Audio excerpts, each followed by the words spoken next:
നമസ്കാരം. ഇന്നത്തെ ദിവസത്തിന് ഒരു പ്രത്യേകതയുണ്ട്.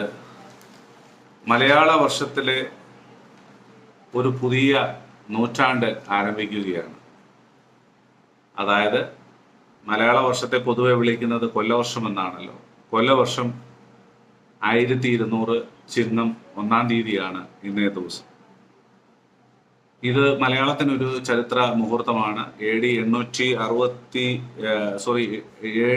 824 മുതലുള്ള വർഷമാണ് കൊല്ലവർഷമായിട്ട് കണക്കാക്കുന്നത്.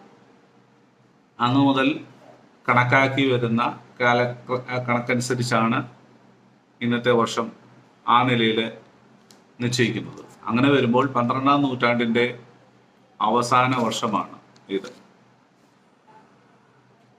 ഇത് AD 824 ആരംഭിച്ചതെന്ന് പറയുന്നു. അങ്ങനെയാണെങ്കിൽ അതിനെക്കുറിച്ച് പലതരത്തിലുള്ള അഭിപ്രായങ്ങളും ചിന്തകളും ഒക്കെ ഉണ്ട്. ഞാൻ അതിലേക്കൊന്നും പോകുന്നില്ല. ഏതായാലും നമ്മൾ ജീവിച്ചിരിക്കുന്ന ഈ കാലഘട്ടത്തിൽ, കൊല്ലവർഷം കണക്കാക്കുന്ന ഈ കാലഘട്ടത്തിൽ, ഒരു പുതിയ നൂറ്റാണ്ടിൻ്റെ തുടക്കത്തിൽ ജീവിക്കാൻ കഴിയുന്നു എന്ന് പറയുന്നത് മലയാളികളെ സംബന്ധിച്ചിടത്തോളം ഒരു വലിയ അഭിമാനകരമായ ഒരു കാര്യമാണ്.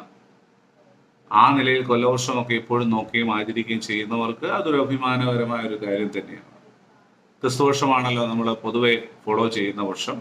2024 ക്രിസ്തുവർഷത്തിൽ നമ്മൾ ജീവിക്കുന്നു.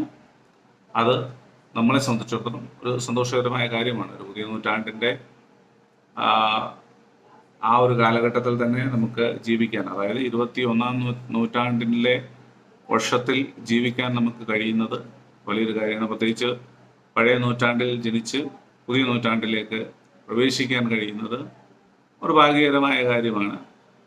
അത് അപൂർവമായിട്ട് മാത്രം ആളുകൾക്ക് ലഭിക്കുന്നൊരു കാര്യം കൂടെയാണ്. അപ്പം അത് ഇന്നത്തെ ദിവസത്തിൻ്റെ ഒരു പ്രത്യേകതയായി, ഒരു സന്തോഷ വാർത്തയായിട്ട് മാധ്യമങ്ങളൊക്കെ റിപ്പോർട്ട് ചെയ്തിരിക്കുന്ന ഒരു കാര്യമായി കൂടെ ഇരിക്കുന്നത് കൊണ്ട് ഞാൻ ആ വിഷയം ഒന്ന് ഓർപ്പിച്ചത് മാത്രമേ ഉള്ളൂ.